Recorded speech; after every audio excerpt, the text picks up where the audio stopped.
RTP.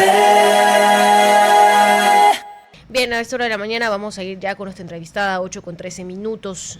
Nos acompaña ya a esta hora de la mañana y a través de Zoom Inés Margarita Alarcón. Ella es asambleísta y presidente de la Comisión de Seguridad Tecnológica. Vamos a hablar de la Comisión de Seguridad justamente, de las comisiones y de seguridad en esta materia. Bienvenida a la mañana en RTP.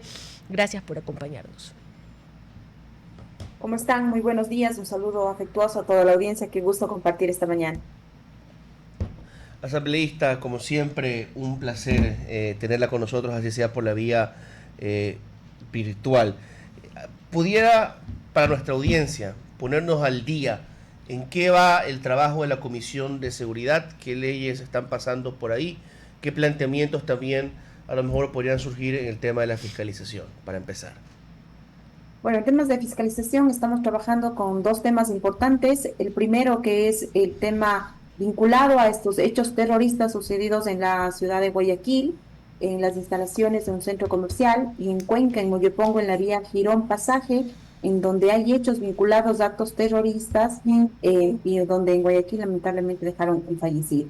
Estamos trabajando también en los hechos violentos en el contexto del paro que felizmente ya finalizó. Tenemos procesos de fiscalización también con los centros penitenciarios que estamos avanzando. Y bueno, lo que respecta a los temas legislativos, estamos trabajando en la ley de ciberseguridad, en la ley también para dignificar el trabajo de los guías penitenciarios y darle una nueva estructura a los centros penitenciarios, al SNAI como tal. También estamos trabajando en la reforma del artículo 158, una reforma importante para el país, en donde determina cuál es el actuar de las Fuerzas Armadas justamente para evitar, ¿no?, cualquier tipo de exceso en el uso de el uso legítimo de la fuerza. Estimada asambleísta, con lo que nos ha señalado, creo que me voy a quedar entre los primeros puntos, sobre todo en el tema del coche bomba que afectó y conmocionó a la ciudad de Guayaquil. Ha existido muchas críticas y sobre todo en esta disputa política que hay con el alcalde de Guayaquil, Aquiles Álvarez, de por qué se incorpora este tema y no el de el Porsche Calle, que justamente pues está dentro de una investigación, también dentro de las bombas que explotaron y que afectaron al sector del casco comercial de la ciudad de Guayaquil. ¿Cuál es la explicación que da, por ejemplo, aquí esta comisión, que se incorporen unos casos y otros no? Justo hoy tenemos una comisión en donde vamos a incorporar un caso más. Pero quiero decirle a la ciudadanía que cuando nosotros fiscalizamos lo hacemos de manera general, porque nosotros no somos fiscalía para actuar de manera determinada o buscar la responsabilidad penal. Eso le corresponde a la fiscalía y no podemos tampoco confundir el rol de cada institución.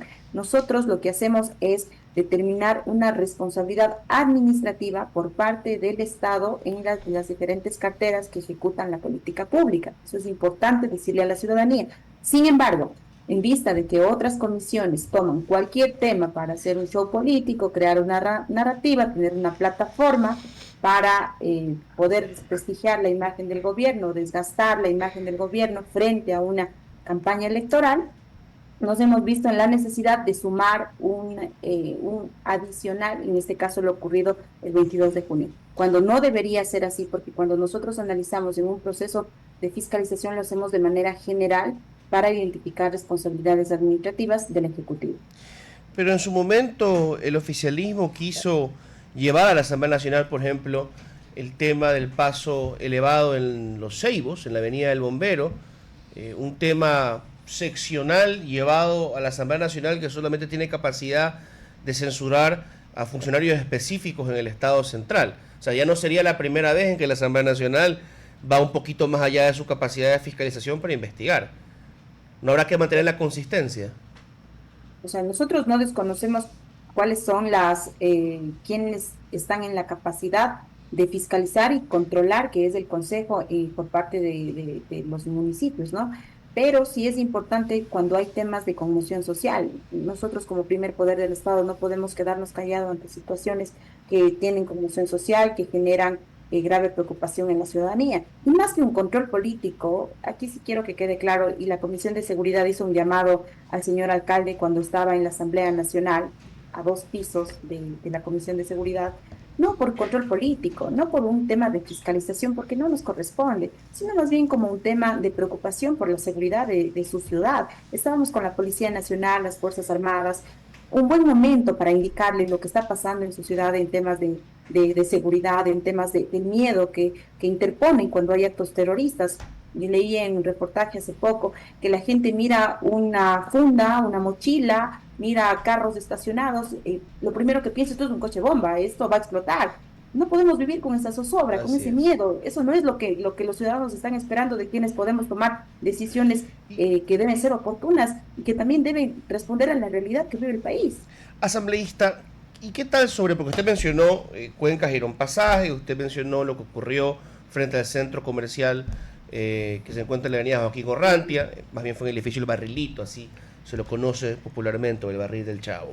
Aquí en Guayaquil. Hay otro incidente, Porque tiene claro, nombre el edificio. sí, que se dio en Churute, ¿ya? Que ahora recién por el esfuerzo de la prefectura se está montando el primero de dos puentes Bailey, cosa que celebro, pero me pongo a pensar, esa es una zona cercana a Taura, donde el gobierno pretende poner el nuevo aeropuerto de Guayaquil. ¿No les surge una preocupación por eso? Digamos, ya Taura es una zona insegura, yo lo conozco de primera mano, y ahora con este atentado no valdrá reconsiderar lo que se plantea el gobierno nacional. Se lo pregunto a usted como asambleísta oficialista. Sí, bueno, yo creo que es un momento en donde el presidente de la República ha demostrado una firmeza total en las decisiones que toma, en donde es un presidente que no retrocede cuando ya hay decisiones que benefician al pueblo ecuatoriano.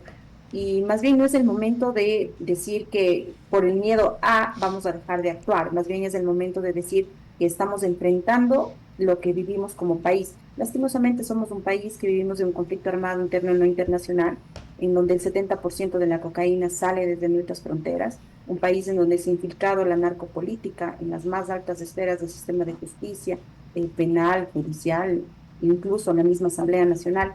Entonces, no son temas menores, son temas relevantes en los que hay que actuar. No creo que sea el momento para proceder, no tenemos un presidente que se amilana ante situaciones complejas, más bien es un presidente que le ha declarado la guerra a las mafias y así nos vamos a mantener. Todos estos atentados, y aquí sí me gustaría que la ciudadanía conozca, la policía ha sido clara cuando compareció en la mesa legislativa, indicó que todos quienes han cometido actos terroristas en nuestro país, hoy son sentenciados. Tenemos elementos estratégicos que han permitido que la Policía Nacional pueda actuar, las Fuerzas Armadas de igual manera, pero siempre hay que seguir mejorando, ¿no? Siempre desde la legislación también han dicho que necesitan herramientas jurídicas que nosotros ya entregamos, pero que lastimosamente los jueces de la Corte Constitucional de un plumazo se echaron abajo. Usted mencionaba la reforma del artículo 158, antes de continuar con las preguntas de mis compañeros, me quedo con esa duda, ¿no? Ya hemos tenido constantes reformas a la ley y a la Constitución, esa fue la pregunta de la última consulta y referendo. Así es. ¿Qué más hay que cambiar? A veces me pongo a pensar, ¿no será la aplicación? ¿No será ya la doctrina? Porque tenemos unas Fuerzas Armadas que están entrenadas para defender las fronteras contra enemigos a los que hay que matar y los vivimos usando para seguridad interna o para controlar protestas, y a veces no saben cómo comportarse en protestas o no saben cómo combatir a mafias en zonas urbanas. Entonces yo me pregunto, ¿se trata de cambiar otro artículo de la Constitución o más bien de ir ya a lo que está en manos del Ministerio, el Comando Conjunto, reglamentos, estatutos, etcétera? Se trata de ir puliendo lo que la ciudadanía determinó en las urnas, que es la complementariedad de la Policía Nacional, perdón, la complementariedad de las Fuerzas Armadas a la Policía Nacional. Pero bien lo ha dicho usted, tenemos unas Fuerzas Armadas que hoy están también a cargo del orden público y eso lo que genera es posibles excesos en el uso legítimo de la fuerza. Justamente para ello, esta regulación del 158, hablamos de capacitación de las fuerzas militares para que pueda ser, digamos, de cierto modo prudente el actuar que tengan ellos contra la ciudadanía de a pie, porque bien lo ha dicho usted, ellos están capacitados para la seguridad externa, para las guerras, para atacar al enemigo que atente contra la soberanía de nuestro país. Sin embargo, es importante conectarnos a lo que hoy vivimos como país. Justamente, felizmente, terminamos un paro, pero un paro con hechos muy violentos, con situaciones que en realidad nos desgastan como país, que nos dividen como país. Y cuando ya hay fallecidos, nos duele a todos, nos duele a usted, pertenezca a las Fuerzas Armadas, pertenezca a la policía, sea de la CONAIE, sea de ADN, sea de la Revolución, cualquier ciudadano, cuando ya hay fallecidos, nos duele y nos consterna a cada uno de los ecuatorianos. Por eso es importante que hayan normas claras, que hayan reglamentaciones claras, cuáles son tus competencias, cuáles son tus atribuciones, hasta dónde puedes llegar, y eso hay que hacerlo desde la legislación. Justamente pensando en en los eventos que acaban de pasar, ¿en qué nivel de independencia tiene su comisión frente a la línea del gobierno o los bloques mayoristas? Estamos hablando de fallecidos en una protesta. ¿Cómo va esta comisión verdaderamente a ver o discutir los problemas que han surgido después de la protesta? Bueno, a nosotros lo que nos corresponde es revisar cuáles han sido los protocolos que ha tomado las Fuerzas Armadas y la Policía Nacional, cuáles han sido los procedimientos que se han llevado a cabo después de los hechos suscitados. Estuvimos con el jefe operacional de Estado Mayor en la Comisión de Seguridad, el cual ha indicado claramente que hay ya denuncias en Fiscalía, y aquí me gustaría insistir que es la Fiscalía quien determina si hay una responsabilidad penal o no dentro de los casos como el fallecido, como las personas que han fallecido lamentablemente en este contexto del paro. Pero más bien nosotros lo que nos corresponde es la responsabilidad administrativa, que por supuesto en nuestro informe enviaremos a la Fiscalía también si para nosotros existe la probabilidad de que haya ahí un exceso ilegítimo de la fuerza. Estamos frente a una probable convocatoria a una asamblea constituyente. En su opinión, como legisladora, ¿qué aspectos deberían ser los prioritarios frente a la seguridad en este potencial debate constitucional? ¿Cuáles son el día de hoy aquellos aspectos de la Constitución actual que le inhiben legislar como ustedes quisieran? Bueno, más que inhibir, yo creo que estamos ante un momento histórico y creo que todavía los ecuatorianos no alcanzamos a dimensionar que estamos a punto de cambiar o de refundar el país como tal, ¿no? Y no es solo un tema de seguridad, es un tema nacional, es un tema integral que tiene diferentes factores que puedan dar un resultado como tal de cambiar a nuestro país. El presidente ha sido claro, no será una constitución amplia, máximo tendrán 180 artículos, pero de los que yo pudiera definir que para mí son los más importantes, como por ejemplo el tema de la ciudadanía universal. Si bien es cierto, se puede reformar, como lo hicimos ayer en la Ley de Movilidad Humana, en donde hablamos de requisitos para el ingreso al país, es importante que retiremos ese artículo de nuestra Constitución. No podemos seguir teniendo ciudadanía universal, que cualquier extranjero tenga los mismos derechos de un ecuatoriano, y lo que ha permitido es una masiva migración a nuestro país, no necesariamente de ciudadanos que vienen a aportar en el país ni que vienen a crear un desarrollo en el país. Asambleísta, creo que de esa parte todos estamos de acuerdo, sobre todo en el tema de que fuimos el país que buscó mucho nacionalismo a la interna, pero al final quienes se tomaron nuestro territorio fueron bandas criminales extranjeras. Correcto. Bueno, dentro de los temas que también creería yo que es importante, el tema de la institucionalidad. Un ciudadano común no cree que las instituciones estén trabajando para bien y beneficio del país por hechos suscitados, por ejemplo, en el Consejo de Participación Ciudadana, donde se utilizan instituciones... ¿Se plantea la eliminación de esta entidad? Plantear, por supuesto, la eliminación de una entidad que no se ha convertido más que en una cuna para delinquir, para el tráfico de influencias o para el amarrado de puestos en el Estado. ¿Y cómo jugarán los tiempos ahí? Porque podría ser que la constituyente pues no paralice o por lo menos no cese la elección de nuevos consejeros que son de elección popular. ¿Cómo harán que se encajen los tiempos? ¿Tendremos un último Consejo de Participación Ciudadana durante los 4 años de gobierno de Daniel Noboa, o podremos ver tras más de 15 años de creación del Consejo de Participación Ciudadana, al fin en el periodo de Daniel Noboa, la eliminación de esta institución? ¿Cómo harán ahí? Bueno, habría que revisar cómo se va a dar primero el resultado de la consulta popular. Aquí es importante primero, y estamos enfocados en el tema de comunicar a la ciudadanía, de dialogar con la ciudadanía, de que entienda el proceso tan importante que estamos llevando a cabo. Ya hemos visto a una oposición que le quiere decir que está tomando este proceso tan importante como para el país, como si dices no, le dices no al gobierno, o si le dices sí, le dices al gobierno no. Es un proceso importante para el país, es reestructurar desde el marco normativo de nuestro país y por eso es importante que dejando de lado quien esté, sea el gobierno de turno, dejando de lado la ideología política, es el momento de tomar estas decisiones, pero con total responsabilidad. Ahora estamos enfocados en ello, en decirle a la ciudadanía y dialogar con la ciudadanía acerca del momento tan importante que va a vivir el país. ¿Usted pidió licencia asambleísta? Sí, cuando corresponda y comiencen el tiempo de campaña electoral, pediré la licencia correspondiente. Tendremos una campaña puerta a puerta, tendremos una campaña en donde trataremos en lo más posible de decirle a la ciudadanía lo que el país está viviendo y que todos dimensionemos que es un momento para refundar al Ecuador y realmente tener un país que beneficie a los ciudadanos y que dejemos de tener esa percepción de que las leyes benefician a los delincuentes. Solamente para que la ciudadanía también pueda tener mayor tranquilidad, al momento que me imagino que la bancada como tal va a pedir licencia para hacer campaña por el sí, ¿no significará esto que se paralizarán ciertos procesos al interior de las diferentes comisiones?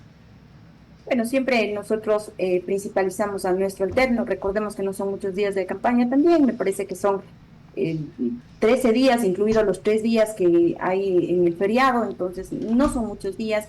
Procuramos siempre dejar el alterno con la responsabilidad necesaria para que pueda actuar dentro del legislativo, pero creemos que hoy es más importante ese diálogo directo con la ciudadanía para que conozca que no se trata de un presidente, no se trata de un partido político, no se trata de ideología, se trata del país.